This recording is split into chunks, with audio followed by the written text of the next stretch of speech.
Decide করলাম যে আমি এমন একটা কোনো আর্ট ফর্ম প্র্যাকটিস করতে চাই যার মাধ্যমে আমার ভেতরে যে অনেক অ্যাঙ্গার, অনেক অভিমান বা অনেক কিছু লুকিয়ে আছে যেগুলোকে আমি এক্সপ্রেস করতে পারছি না, সেটা বলতে পারো যে কিছুটা একটা বয়সের আহ, বিদ্রোহ যেটা হয়। ওই সময়টা তো একটা ভালনারেবল সময়, তো বাবার সাথে একটা ভুল বোঝাবুঝি হলো। বাবা মনে করলেন যে আমি হয়তো খুব প্রোটেস্ট করছি, উইচ ইজ ট্রু অলসো, কিন্তু আমার প্রোটেস্টটা অনেকটা বেশি এখান থেকে ছিল, যেটা আমি পরবর্তীকালে এসে বুঝতে পারি যে আমি ওই সিচুয়েশনটাকে কি করে কোপ আপ করতে হবে বুঝতে পারছিলাম না। সত্যি আর্টিস্ট কথাটা তো শব্দ, মানে ভারী শব্দ, মানে এখন সবাই নিজেদেরকে ইনফ্লুয়েন্সার বা আর্টিস্ট বলছে, সেইটা আমি যাচ্ছি না। তার কিন্তু খুব বেশি সে মানে নকল কিছুর পেছনে লুকিয়ে থাকতে পারবে না, বা উচিত নয় বলে আমার মনে হচ্ছিল। আমি উলঙ্গ ইমোশনালি, আমাকে কিছুটা প্রমাণ করতে হবে, আর আমি পারবো। এটা কিভাবে মনে হচ্ছিল আমি জানি না, কিন্তু আমার মনে হয়েছিল যে আমি পারবো, আমাকে পারতেই হবে। 3 মাস পরে যারা থেকে যেত তাদের সাথে সৈনিক ক্লাস করো। তো আমার ওকে প্রথম ক্লাসে খুব রাগি মনে হচ্ছিল, মনে হচ্ছে টিচারটা তো রাগি কেন। তো মাধবী দেখার পর I went to the green room, আমি বললাম যে ম্যাম আমি কি ভাবে এটা করলেন আপনি, এরকম আমি অভিনয় দেখিনি। বলে হ্যাঁ দেখবি কি করে, তুই এটা দেখেছো কখনো? দেখি, দেখতে শুরু করেছি। বলে ঠিক আছে। এই কাট্টু হয়ে গেল গল্প, আর আর দেখা হয়নি।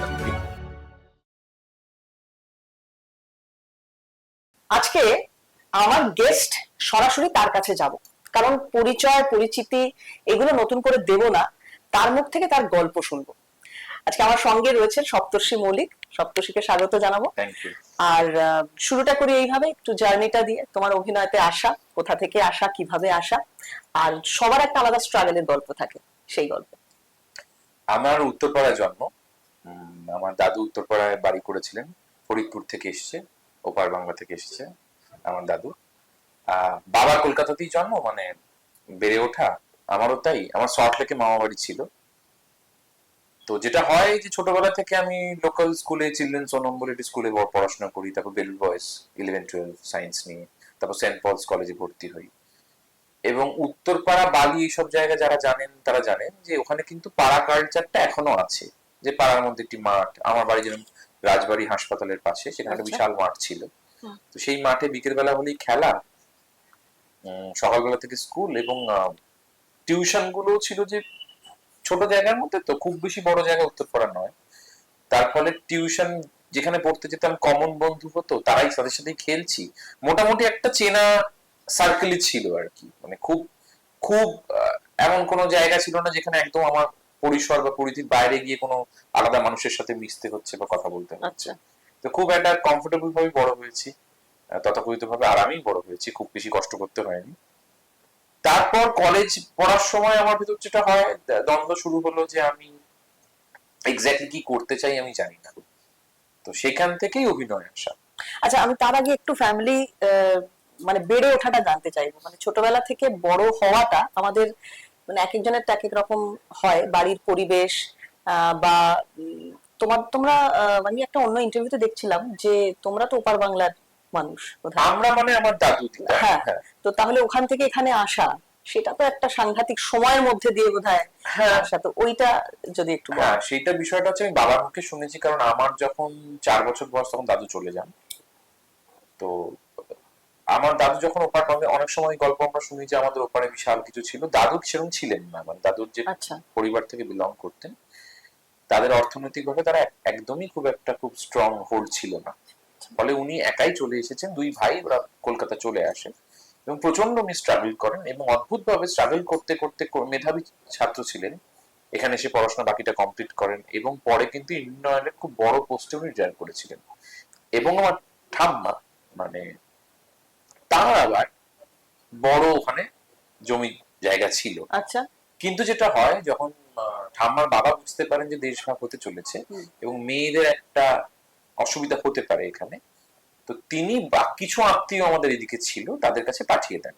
আচ্ছা। এবং ঠাম্মা আমার এখানে এসে কলকাতা টেলিফোন এক্সচেঞ্জে চাকরি করতে শুরু করেন। তো অতদিন আগে, মানে ধরো 53 সালে ঠাম্মা কিন্তু চাকরি করতেন, এবং সেই চাকরি সূত্রেই ঠাম্মা দাদুর একটি মাঠে ওরা দুজন টিফিন খেতে বসেছিল, দুটো আলাদা বেঞ্চে।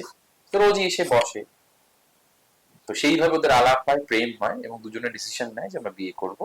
55 সাল নাগাদ ঠাম্মার পরিবার এপার বাংলায় চলে আসে, আচ্ছা। সোদপুরের জায়গা কেনে, এবং দাদু ওই বিয়ে করার পর একটি একতলা বাড়ি বানায় উত্তরপাড়ায়, এবং সেটি আস্তে আস্তে দোতলা করে, আমার বাবা সেটাকে 3 তলা করেছিল। তুমি 4 তলা করবে? আমি চেষ্টা করবো, আমি একটি ফ্ল্যাট কেনার হয়তো কোনোদিন চেষ্টা আচ্ছা। করবো। আচ্ছা, এখন তো তোমরা আছো বোধহয়, মানে ওখানে হ্যাঁ। উত্তরপাড়া তো থাকো না? না, উত্তরপাড়ায় থাকি মানে শনি রোববার যাই, কিন্তু আচ্ছা। আমি আর সোহিনী সল্টলেকে থাকি। আচ্ছা, বেশ। এবার যেখানটায় ছিলাম, নান্দিকারে আসা, সেই জার্নিটা এবার একটু শুন।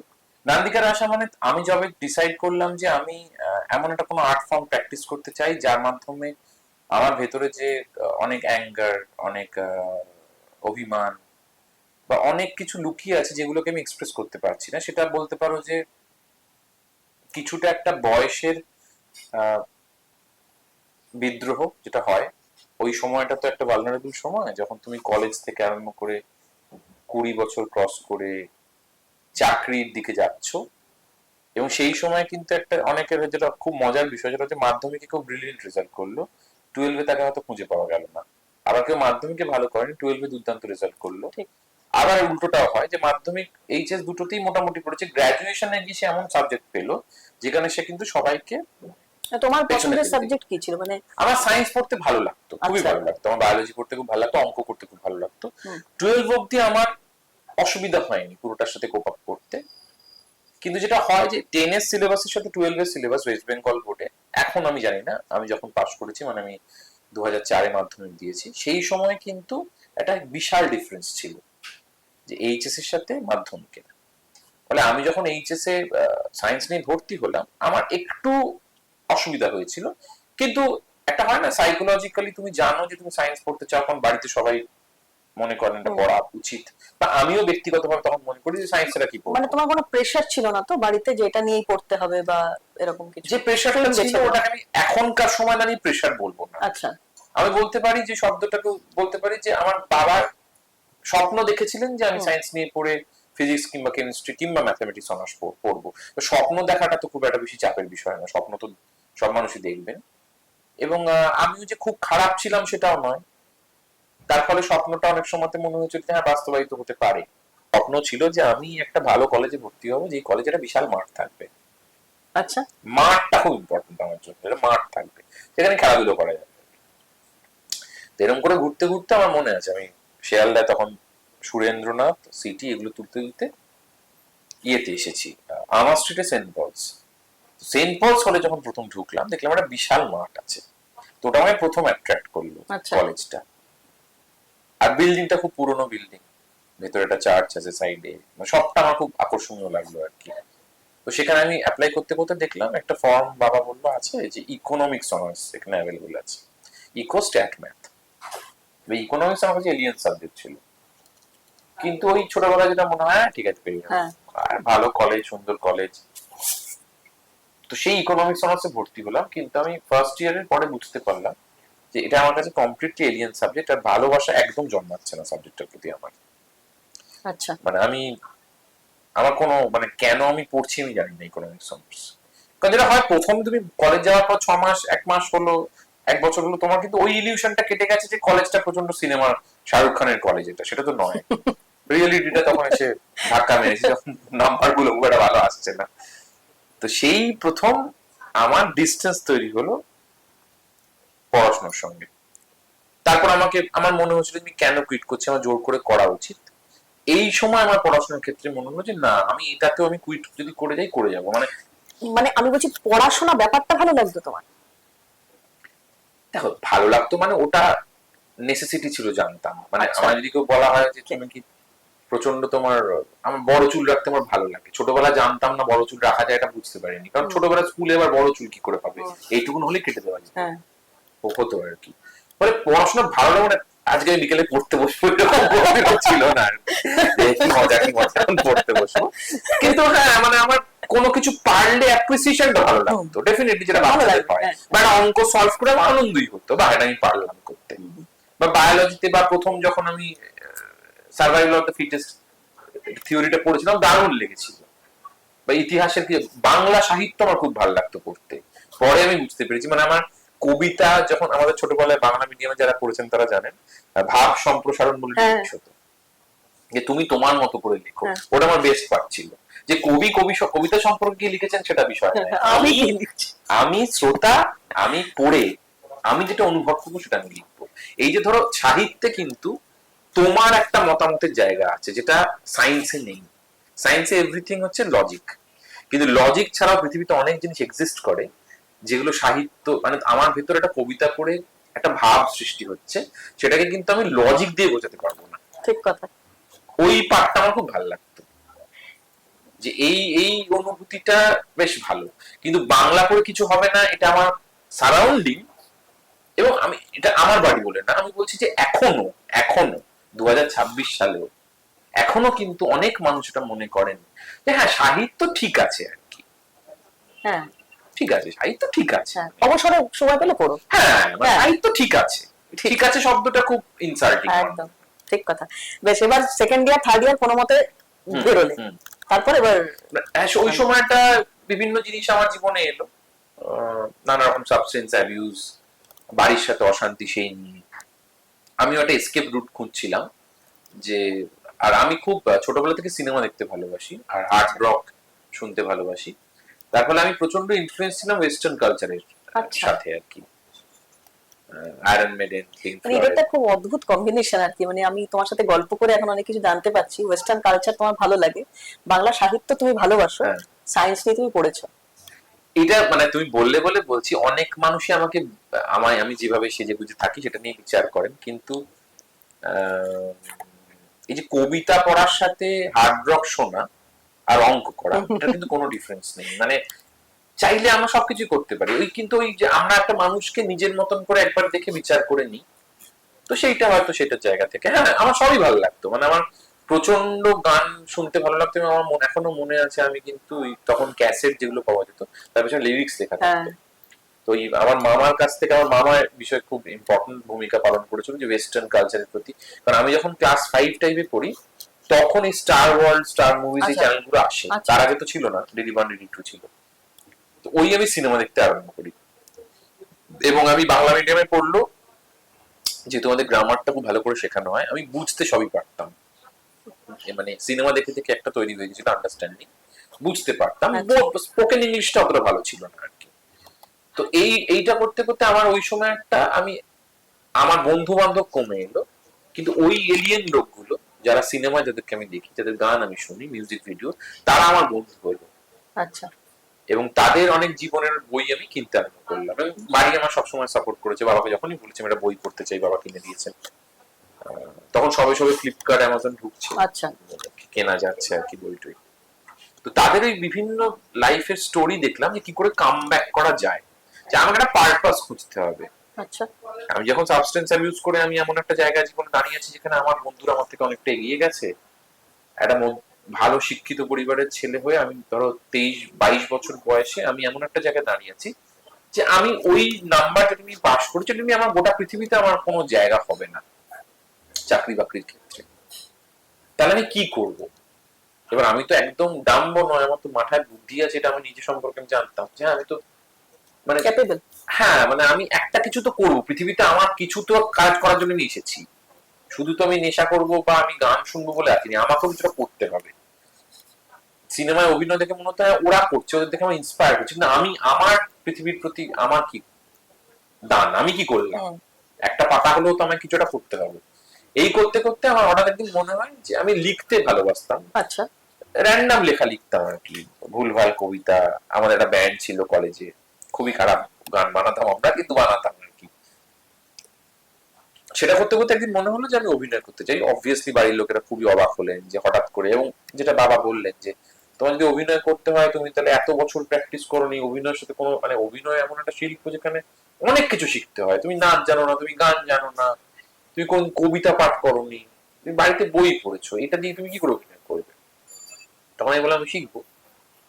তো ওই বাড়িতে আবার সাপোর্ট করলো, বললো শিখবে মানে কোথায় শিখবে। তখন আমার আর মনে আছে ওইটা আবার একটা সেকেন্ড, এই প্রথম ছোটবেলা থেকে একটা ক্লিন ভাবে বড় হলো, তারপর 3 বছর একটা অন্য জোনে চলে যাওয়া, এই আবার আমি সবকিছু থেকে বেরিয়ে এসে ঠিক করলাম যে ঠিক আছে ফাইনাল রাউন্ড এটা আমার জীবনে, এইবার আমি যেটা শিখতে শুরু করবো এটাকে আমি কুইট করবো না। কারণ ততদিনে আমি নিজের কাছে বুঝতে পেরে গেছি যে হ্যাঁ আমি অভিনয় করতে চাই। এবার তুমি যদি বলো কেন অভিনয় করতে চাও, কারণ আমার মনে হয়েছিল যে সমস্ত কিছু করার পর অভিনয় এমন একটা শিল্প যেখানে তুমি নিজে এবং একটা অন্য একই সাথে হতে পারো। ঠিক। নিজে তুমি আমি যে চরিত্রই করি না কেন তার মধ্যে একটা পার্সেন্টেজ কিন্তু আমি আছি। দুটো মানে চরিত্র একসাথে সাইমালটেনিয়াসলি হ্যাঁ, চলে। এবার কোনটার ক্ষেত্রে যে চরিত্রটা আমার দেওয়া হচ্ছে তিনি হয়তো 80% আছেন, সপ্তর্ষি হয়তো 20% আছে, কোনটাতে সপ্তর্ষি 30% আছে, কিন্তু আমি একদম নেই, শুধুমাত্র আমার চরিত্র কিন্তু কোনো অভিনেতার পক্ষে হওয়া সম্ভব নয়। তো সেইটা আমার মনে হলো যে না, আমি অনেক এক্সপিরিয়েন্স গ্যাদার করেছি, আমার ভেতরে যা যা ছিল সেগুলো আমি, আর আমার কোনো অ্যাঙ্গার বা কিছু নেই, আমার শুধু একটাই আছে যে আমাকে এক্সপ্রেস করতে হবে। আমি এখন যে কোনো ইমোশন দিলে আমি পারবো করতে। এটা আমার অদ্ভুতভাবে মনে হয়েছিল, কেন মনে হয়েছিল জানি না। তখন আমি অভিনয় শিখবো কোথায়? এবার আমার তখন গ্রাজুয়েশনের লেভেল ক্রস হয়ে গেছে, আর এসএফটিআই তে অভিনয় তো হয় না। আচ্ছা। তো তখন আমি কতগুলো প্রাইভেট ইনস্টিটিউটে ক্লাসেসের জন্য ভর্তি হলাম, সেগুলো আমি নাম করছি না, তারা এখনো ক্লাস করান কলকাতা শহরে। তো আমার সেখানে গিয়ে মনে হলো যে এইটা তো অভিনয় হতে পারে না। আর যে মুহূর্তে ধরো তুমি ভালো বই পড়ছো, তুমি একটা সিনেমা দেখছো, তোমার কিন্তু একটা বেসিক আর্ট সম্পর্কে ধারণা তৈরি হচ্ছে যে ভালো অভিনয় এটাকে বলে। মানে অভিনয় মানে তো আমি কিরকম দেখতে, আয়নার সামনে গিয়ে দাঁড়ালাম, আমার চুলটা কতটা চকচকে লাগছে বা আমার স্কিনটা কতটা ভালো, শুধুমাত্র তো এটা নয়। কিন্তু এইসব ইনস্টিটিউটে বেশিরভাগটাই আমাদের এই বাইরের বিষয়টা নিয়ে কথা বলা হলো আর কি, যে কিভাবে দাঁড়াবে বা কি গলার স্বর তোমার কিরকম হবে, কিন্তু অনুভূতি নিয়ে কথা খুব একটা বলা হলো না। তখন আমার মনে হলো যে না, এইটা ঠিক হচ্ছে না আর কি, মানে এইটা ঠিক প্রসেস নয়, আরো কিছু গভীরে যেতে হবে। মানে যিনি আমাকে মনের কথা বলবেন, কোর কথা বলবেন, যে প্রচন্ড বর্ষার মধ্যে প্রেমিকাকে প্রপোজ করতে গেছি, তিনি আমাদের রিজেক্ট করেছেন, তখন আমার ভেতরে কি হবে সেটাকে হয়তো আমি কোনো শব্দ উচ্চারণ না করে কি করে বলবো। এরকম একটা ডিফিকাল্ট সিচুয়েশন দিলে আমি সেইটা আমার যখন দেখতে পাবো, এটাকে অভিনয় বলে। শুধুমাত্র দুটো লাইন দিয়ে দিয়েছে আর ক্যামেরার সামনে গিয়ে একটু ডান দিক প্রোফাইল বাঁ দিক প্রোফাইল করে বলা, এটা তো নয় আর কি। তো এই করতে করতে শর্ট টাইমিং অদ্ভুতভাবে হয় যে মা আমাকে বললেন, তখন নান্দিকার একটা অ্যাড দিত আনন্দবাজারে, এখন আমরা আনন্দবাজারে অ্যাড দিই না, এক্সপেন্সিভ অনেক, আর এখন ডিজিটালি যেহেতু ফেসবুকে দেওয়া হয়। 6 মাস একটা ওয়ার্কশপের অ্যাড দিয়েছিল। তো মা বললেন তুমি যদি করতে চাও আমার কথা শোনো, থিয়েটার করো, থিয়েটারটাকে জানো আর কি ব্যাপারটা, অভিনয় তার বেশিরভাগ ক্ষেত্রেই তো আমি শুনেছি, এবং মা থিয়েটার দেখতে খুব ভালোবাসতেন। আচ্ছা। আর আমি থিয়েটার কে দেখে, হলিউড সিনেমা, থিয়েটার কে দেখে, কোনদিনও যায়নি, দু একটা নাটক ওদের সাথে দেখেছিলাম। তো মানে যখন দেখছো নাটক তখন ভালো লাগছে না? ছোটবেলায় তুমি দেখবে, জানি না, আমার খুব মানে তখন নাকি মাথার মধ্যে লিওনার্দো ডিক্যাপ্রিও ঘুরছে যে দূর এটা কি হচ্ছে, রিজেকশন। ছোটবেলায় জিনিস থাকে না, মানে আমি কোনোদিন পাঞ্জাবি পড়তে পছন্দ করি না, কারণ পাঞ্জাবি পড়তে বাড়িতে বলা হতো বলে, মানে আমার এটা খুব প্রবলেম, আমার জোর করলে আমি ওটা কিছুতেই ওটা ইয়ে হয় না আর কি। তো খুব যে খারাপ লেগেছে আমি বলবো না। আমার একটা নাটক এখনো মনে আছে, বাবার অফিসে হয়েছিল, ব্রিলিয়েন্ট নাটক, সৌমিত্র কাকু আর কৌশিক সেন করেছিলেন, টিকটিকি বলে। টিকটিকি, হ্যাঁ। ওইটার কথা আমার মনে আছে, কারণ সৌমিত্র কাকুকে চিনতাম, সিনেমায় দেখেছি তার আগে, কিছু একটা কানেকশন হয়েছিল। তো তখন বললেন যে যাও তুমি ভর্তি হও। তো সেই প্রথম নান্দিকারে গেলাম, এবং নান্দিকারে গিয়ে যেটা প্রথম আমার হলো সেটা হচ্ছে যে একটা অ্যাকসেপ্টেন্স হলো বহুদিন বাদে, যেটা আমি আমার যে চেনা গন্ডি, ধরো প্রত্যেকদিন তোমার চারিপাশের মানুষের, যেটা আমাকে শুরুতেই বলছিলাম উত্তরপাড়া একটা ছোট জায়গা, সেখানকার মানুষেরা আমাকে একরকম ভাবে দেখতে অভ্যস্ত গত 20 বছর ধরে, যখন আমি স্কুল থেকে কলেজে দিয়েছি। কলেজের সময় আমার যে পরিবর্তন হলো সেটা তাদের কাছে খুবই ভয়ের, এবং একটা ভালো ছেলে নষ্ট হয়ে যাওয়া, এরকম একটা ব্যাপার আর কি। তো ওইটা থেকে একটা রিজেকশন সবাইকারই হয়েছিল, এবং আমার ওই জন্য বেশ করেছি, ঠিক আছে আমি বড় চুল রাখবো, আমি অনেক জুয়েলারি পরবো, হ্যাঁ ঠিক আছে আমি সিগারেট খাই, আমি ওপেনলি এইগুলো করি। তো সেইটার পর যেটা হয়েছিল যে কিছুতেই আর আমি ওই লোকগুলো, যে একজন অভিনেতা তো কখনোই তার অডিয়েন্সকে বলতে পারে না যে এইটা আমার অডিয়েন্স, তোমার কিন্তু সবাই অডিয়েন্স। আজকে একজন ভালো অভিনেতা কিন্তু 100 রকমের মানুষ বিভিন্ন প্রান্ত থেকে যারা আসছেন, মানে ইকোনমিক্যাল ব্যাকগ্রাউন্ড বা সামাজিক ব্যাকগ্রাউন্ড থেকে, তাদেরকে তিনি যদি পেনিট্রেট করতে পারেন যে হ্যাঁ সবার ভালো লাগে, তাহলেই কিন্তু তিনি সফল অভিনেতা। তো অভিনেতা হওয়ার জন্য প্রথমে আমার নান্দিকারে বলা হলো কমিউনিকেট করতে হবে। তখন আমার মনে হলো যে এই যে লোকগুলো আমার থেকে দূরে সরে গেছে, তাদের কিছুটা হয়তো ওনাদেরও দোষ, আমারও দোষ, যে আমিও বেশি উগ্রভাবে ওদের সামনে ব্যবহার করেছি যে হ্যাঁ আমি ডিফারেন্ট। ডিফারেন্ট মুখে বলার দরকার নেই, তুমি যদি ডিফারেন্ট হও পিপল উইল নোটিস, সেটা তোমার আর্টেই ইয়ে হবে। তো নিজের সম্পর্কে একটা শান্ত হলাম একটুখানি আমি, এবং নান্দিকারা আমার কারো কেউ বিচার করলো না যে আমি থিয়েটার সম্পর্কে বেশি কিছু জানি না, আমি তখনও স্তানিস্লাভস্কি পড়িনি, বা আমি সত্যি রুদ্রপ্রসাদ সেনগুপ্ত বা স্বাতিলেখা সেনগুপ্ত বা সৈনী সেনগুপ্ত বা গৌতম হালদার বা দেবশঙ্কর হালদার এদের বডি অফ ওয়ার্ক কি সেটা আমি জানতাম না। প্রথম যেদিনকে নান্দিঘাটে গেলে সেদিনকে গিয়ে কি রুদ্রপ্রসাদ বাবুর সঙ্গে দেখা হয়? স্যার তো ক্লাস নিতেন, স্যার এখনো কিন্তু কালকে যেরকম আমাদের নতুন মানে নতুন কেউ যাচ্ছে যখন ওয়ার্কশপের জন্য তখন প্রথম ক্লাস আমাদের 6 মাসের ওয়ার্কশপ হয় একটা, ওয়ার্কশপের যে শুরুর দিনটা সেটা সবসময় নান্দিকারের সব সিনিয়ররা থাকেন। আচ্ছা, তো সেদিনকে সবাই ছিল। আচ্ছা। এবং স্যারের একটা অদ্ভুত একটা গুণ, স্যার কিন্তু যে কোনো মানুষের সাথে তুমি যদি ওনাকে বসিয়ে দাও তিনি ওনার সাথে ঘন্টার পর ঘন্টা কথা বলতে পারবেন, এবং উনি এটা চাপিয়ে দেবেন না যে উনি কি বিষয়ে কথা বলতে চান। আচ্ছা, উনি শুনবেন, তারপর হয়তো কিছু বলবেন। তার ফলে ওইটা আমার খুব একটা পজিটিভ আমার জীবনে একটা অধ্যায় ছিল, যেখানে স্যার, যখন আমি স্যারের সম্পর্কে পরে জেনেছি, আর আমার যেটা সুবিধা হয়েছিল আমি তো স্যারের সম্পর্কে বিশাল কিছু জানতাম না, আমিও আলাদা করে ওনাকে ইমপ্রেস করার চেষ্টা করিনি। না মানে এইরকম লুকিয়ে গেছিলে, বড় চুল, হ্যাঁ গয়নাগাটি, তখন আমি আরো অনেক চেইন টেন সব পরেছি, প্যান্টে 6-7টা চেইন ঝুলছে, গলা এরকম ভাবে চলে গেল, তোমার মনে হলো না কিছু যে নান্দিকারের মতো? আমি জানি না নান্দিকার কি, ও আচ্ছা, আমার নান্দিকার সম্পর্কে কোনো তখন কিছু ওকে। নেই আর কি। মানে নান্দিকার একটি থিয়েটার অর্গানাইজেশন, তারা কাজ করে আমি জানি, কিন্তু আমি তার আগে নান্দিকার কোনো নাটক দেখিনি। আচ্ছা, এবং রুদ্রপ্রসাদ সেনগুপ্তকে আমি জানি একজন ব্যক্তিত্ব আছেন, তিনি কি করেন বা কি করেছেন আমি সত্যি জানি না। তার ফলে আমার যেটা হয়েছে আমিও একদম সপ্তর্ষি হয়েই গেছিলাম। আর অদ্ভুত ভাবে যারা সেদিনকে সেজে গেছিল, আজকে থিয়েটারের ওয়ার্কশপ, একটা ছোলা, একটা পাঞ্জাবি, স্যার তাদেরকে বলেছিলেন তুমি যেরকম সেরকম ভাবে এসো, এটা দরকার নেই। মানে আমরা তখন বেশিরভাগ সময়তেই কিন্তু প্রিটেন্ড করি, কিন্তু আমার সবসময় মনে হয়েছে যে একজন শিল্পীর ক্ষেত্রে সত্যি আর্টিস্ট কথাটা তো মানে ভারী শব্দ, মানে এখন সবাই নিজেদেরকে ইনফ্লুয়েন্সার বা আর্টিস্ট বলছে, সেইটা আমি যাচ্ছি না। তার কিন্তু খুব বেশি সে মানে নকল কিছুর পেছনে লুকিয়ে থাকতে পারবে না, বা উচিত নয় বলে আমার মনে হয়। তুমি যেরকম সেরকম, হ্যাঁ অনেক সময় কেউ যদি প্রচন্ড হার্শ হন সেটা উচিত নয়, একটা বেসিক নিজের একটা এমন একটা স্তর যেখানে সেই লোকটা সবকিছু একসেপ্ট করতে পারে, এরকম একটা লেভেলে থাকতে পারলে কিন্তু আমরা প্রতিদিন ডেভেলপ করতে পারবো, যে হ্যাঁ আমার কাছে কোনো কিছু আমি রিজেক্ট করবো না প্রথমেই। আগে আমি যখন তুমি যাচ্ছ নান্দিকারে, মানে আমি এখন সেই সকালটার কথা বলছি, সেদিনও কি কিছু ভাবনা ছিল মাথায় যে আমি অভিনেতা হতে যাচ্ছি? হ্যাঁ, আমি যবে থেকে ডিসাইড করেছি যে আমি অভিনয় করবো, তারপর থেকে যে কটা ইনস্টিটিউটে গেছি আমি তীব্রভাবে চেষ্টা করেছি। আচ্ছা, এবং I was the only student আমার মনে আছে, যেটা আমি পড়াশোনার ক্ষেত্রে বা আমার অন্যান্য কোনো, যখন আমার কিছুতে ভর্তি করা আছে, আমার যেটা হয়নি সেটা হচ্ছে আমি প্রথমেই হাত তুলতাম যে আমি পার্টিসিপেট করতে চাই। আমার লজ্জা ঘৃণা হওয়া চলে গেছিল, আমার মনে হচ্ছিল আমি উলঙ্গ ইমোশনালি, আমাকে কিছু একটা প্রমাণ করতে হবে আর আমি পারবো করতে। এটা কিভাবে মনে হচ্ছিল আমি জানি না, কিন্তু আমার মনে হয়েছিল যে আমি পারবো, আমাকে পারতেই হবে, নো আদার অপশন, আমার কোনো জীবনে অন্য কোনো পথ নেই, একটাই পথ, আমি অভিনেতা হবো। 6 মাসের এটা কোর্সটা হলো, তারপর মানে পার্মানেন্ট হলে? হ্যাঁ, 6 মাসের কোর্সটা হওয়ার পর খুব সুন্দর বললে পার্মানেন্ট হলে কি করে, এটাই আমার প্রশ্ন ছিল যে এবার তো আমি দলে থাকতে চাই। ততদিন অবশ্য নান্দিকারের আমি নাটক দেখে নিয়েছি, আমার দুর্দান্ত লেগেছে। আচ্ছা, এই যে ধরো যে মুহূর্তে আমি একটা ঠান্ডা মাথায় একটা জিনিসকে আমি দেখতে চাই, যখন ধরো আমি তোমার যুদ্ধ করবো বলে যদি বসি, তুমি যতই আমাকে ভালো কথা বলো না কেন, আমি কিন্তু তোমার প্রতি নরম হতে পারবো না। কিন্তু যদি আমি কমিউনিকেট করবো বলে বসি, তাহলে কিন্তু কথা না বলেও কমিউনিকেট করতে পারবো আমরা। তো সেরকমই হয়েছিল নান্দিকারে করতে করতে আমার যেটা মনে হলো যে সত্যি তো দারুণ, তো একটা এমন একটা আর্ট ফর্ম যেটা কিছু লাগে না, ভ্যানিশ হয়ে সবকিছু হয়ে যেতে পারে।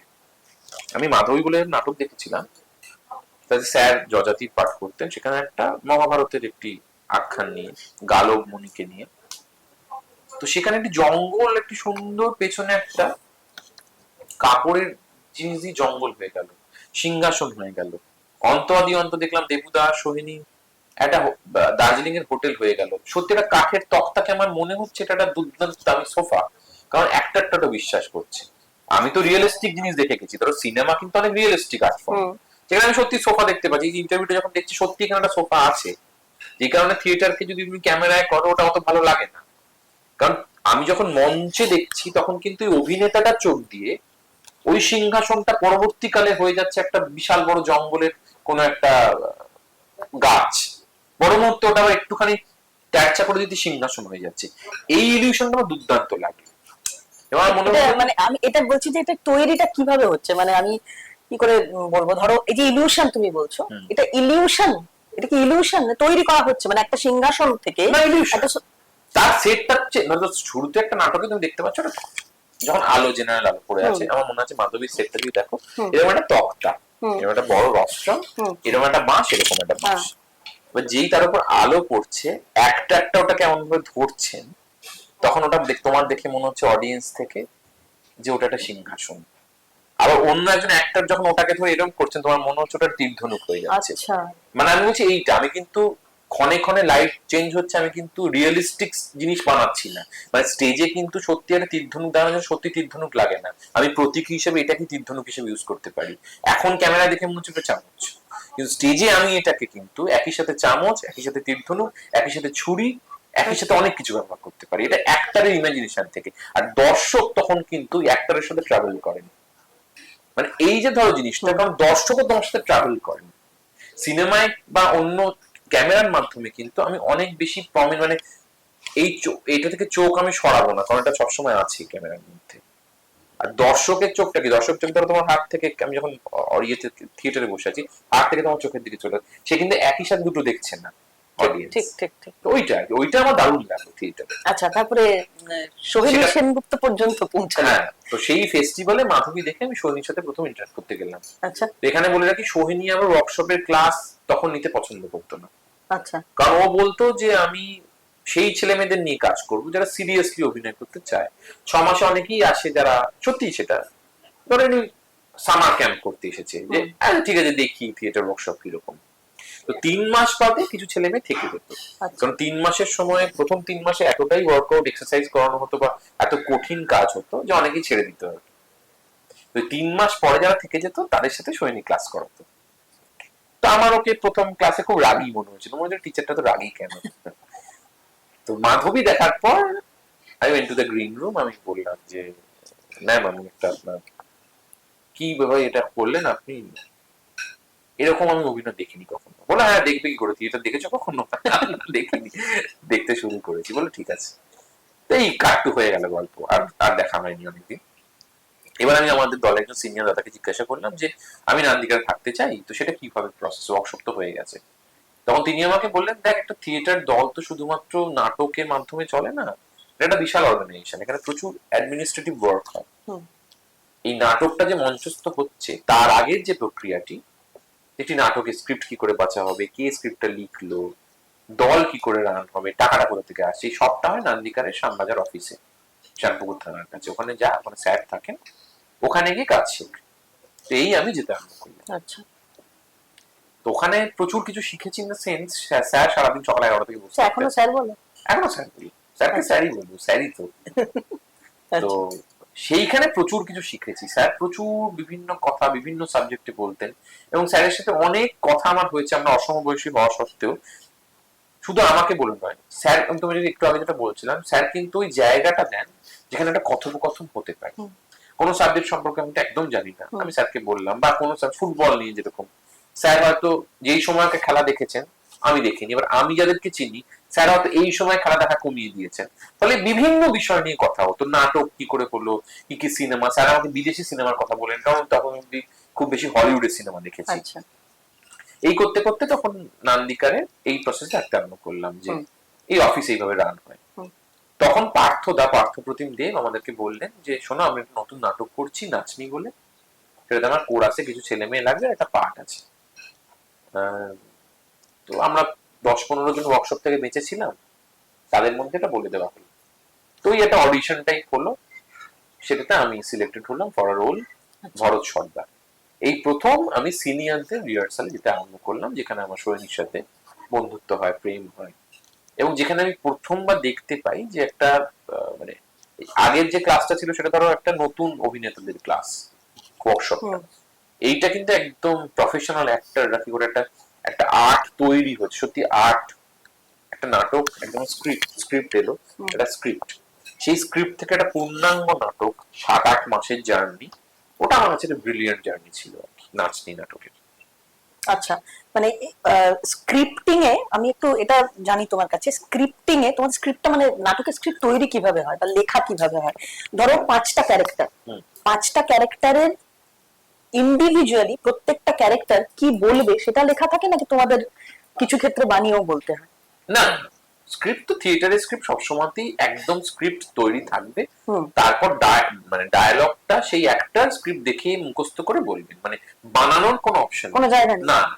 কেউ ভুলে যাচ্ছেন স্টেজে, এরকম হয়েছে? না, নান্দিকা একটা প্রফেশনাল, এত বছরের দল, সেখানে আমরা তো এরকম কাজ করি না যে ভুলে যাওয়া কোনো অভিনেতার সাথে আমরা। থেকে অনেক কলকাতা শহরে মানুষ আছেন বাংলায় যারা বহুদিন ধরে থিয়েটার করছেন, তারা বলতে পারবেন। কিন্তু আমি যেটুকুন থিয়েটার করেছি বা বুঝতে পেরেছি যে থিয়েটার এমন একটা মাধ্যম যেখানে স্টেজে কোনো এক্সট্রা চালাকি করা যায় না। এবং এই যে স্ক্রিপ্ট বানিয়ে ব্যাপার কনসেপ্টটা কিন্তু অনেক সময়তেই ভুল বলে আমার মনে হয়। কারণ যিনি লিখেছেন তিনি তো কিছুটা ভেবেই লিখেছেন। ঠিক। এবং লেখার, আমার যদি নিজের লিখতে ভালো লাগে, তো একজন লেখক যখন কোনো কথা লিখেছেন, তিনি যদি তুমি কার, তুমি কে, এই দুটোর মধ্যে কিন্তু ডিফারেন্স আছে অনেকটা। আমরা অনেক সময়তেই আমাদের যে ভোকাবুলারিতে আমরা ইউজ টু সেগুলো ব্যবহার করি, চরিত্রটা হয়তো সেটা করে না। সেই কারণে বানিয়ে বলাটা আমার মনে হয় এটা যতটা একজন অভিনেতার পক্ষে অ্যাভয়েড করা যায় তত ভালো আর কি। কারণ মুখস্থ বিদ্যায় পারদর্শী, মানে খুব দ্রুত স্ক্রিপ্ট মুখস্থ করতে পারে এরকম অভিনেতা কে আছেন মানে তোমার জানা? নান্দিকারে হোক বা অন্য বাইরে কোথাও হোক। দেখো, এখন একটা টেলিভিশনের প্রসেসটা মানে দুটো কমপ্লিটলি আলাদা। আমি মুখস্থ করার কথা বলছি, টেলিভিশনে তো আমাদের গিভেন সিচুয়েশনে ধরো 7-8 মিনিট একটা 4-5 পাতার ডায়ালগ বা 4-5 পাতার সিন মুখস্থ করতে হয়। তো যারা টেলিভিশন করেন তারা মোটামুটি সবাই, মোস্ট অফ দ্য কেসেস কিন্তু সবাই এই প্রসেসটার সাথে অ্যাকাস্টমড। আচ্ছা। এবং সেখানেই কিছু শব্দ বানানোর সময়, মানে এই যে বানিয়ে বলার কথাটা চলে এসেছে, তার কারণ সত্যি 5 মিনিটে একটা ডায়ালগের অ্যাকুরেট করে প্রত্যেকটা শব্দ যেভাবে লেখা আছে এটা বলা সম্ভব নয়। সেখানে কিছু অ্যাক্টরদের আমাদেরকে, মানে আমিও যে কখনো বানাইনি সেটা নয়, বানিয়ে বলতে হয়। কিন্তু থিয়েটারে তো ধরো মুখস্থটা ওরকম ভাবে ঠিক আর্টিফিশিয়ালি নয়, মানে এটা অনেক অনেক কথা বলতে হবে। মানে ওটা হচ্ছে সাবটেক্সটটা কি, মানে একটা লাইন যে লেখা আছে, আমরা কিন্তু একটা নাটক যখন করি তখন প্রত্যেকটা লাইনের কেন লেখা হয়েছে এটাকে এক্সপ্লেন করা হয়, যে লেখক এই লাইনটা কেন লিখেছে। আচ্ছা। মানে সাহিত্য পড়ার, হ্যাঁ হ্যাঁ হ্যাঁ। মানে আমি জল খাবো, এবার এই জল খাবোটা আমি কেন বলছি, তার আগের সিনে কি আমার জল খাওয়া নিয়ে কোনো সিন হয়েছিল, বা আমি কি বাইরে থেকে এসেছি, কতটা জল তেষ্টা পেয়েছি, এই যে সাবটেক্সট যে মুহূর্তে আমি কাল্টিভেট করব, আমার কিন্তু ডায়ালগ মুখস্থটা লজিকে হবে। তখন কিন্তু আমাকে বাইরে থেকে মেকানিক্যালি মুখস্থ করতে হবে না। কারণ আমাদের আমাদের বলে না, যে কোনো থিয়েটার আর্ট প্র্যাকটিসের সুবিধাটা আছে যেখানে আমি সময় দিচ্ছি পুরোটাকে। অভিনয় তুমি ভালোবেসে এসেছো অভিনয়ের জগতে, কিন্তু কখনো এটা কি মনে হয়েছে যে তোমার তো দেখতে সুন্দর, হিরোইক ইমেজ ক্রিয়েট করতে পারতে যদি আরো ট্রাই করতে, কিন্তু তোমাকে সেভাবে ব্যবহার করা হয়েছে কি, ইন্ডাস্ট্রি করেছে? দেখো, আমার মনে হয় আমি যখন প্রথম অভিনয় করতে এসেছিলাম তখন আমার মাথায় এটা ছিল না যে আমি হিরো না কি করতে চাই। আমার মনে হচ্ছে অভিনয় সুযোগ দিক আগে কেউ।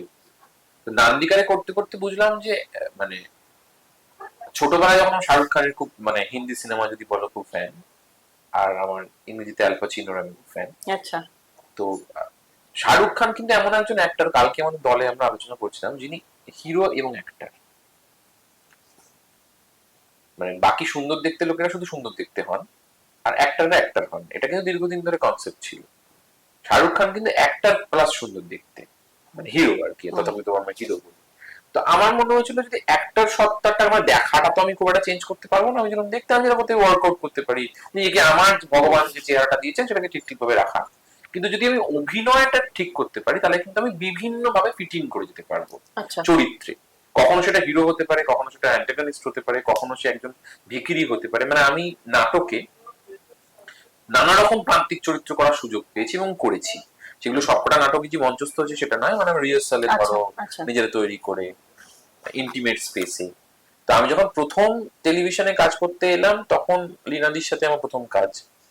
তো তখন আমার এটা বলার জায়গা ছিল না যে আমি কি করতে চাই। স্টার আমার থিয়েটার দেখে আমাকে রেকমেন্ড করেছিল। তো লীনাদি বলেছিলেন একটি এরকম চরিত্র, আমি কিছুই জানতাম না যে কি চরিত্র, বলেছিল ছেলের চরিত্র।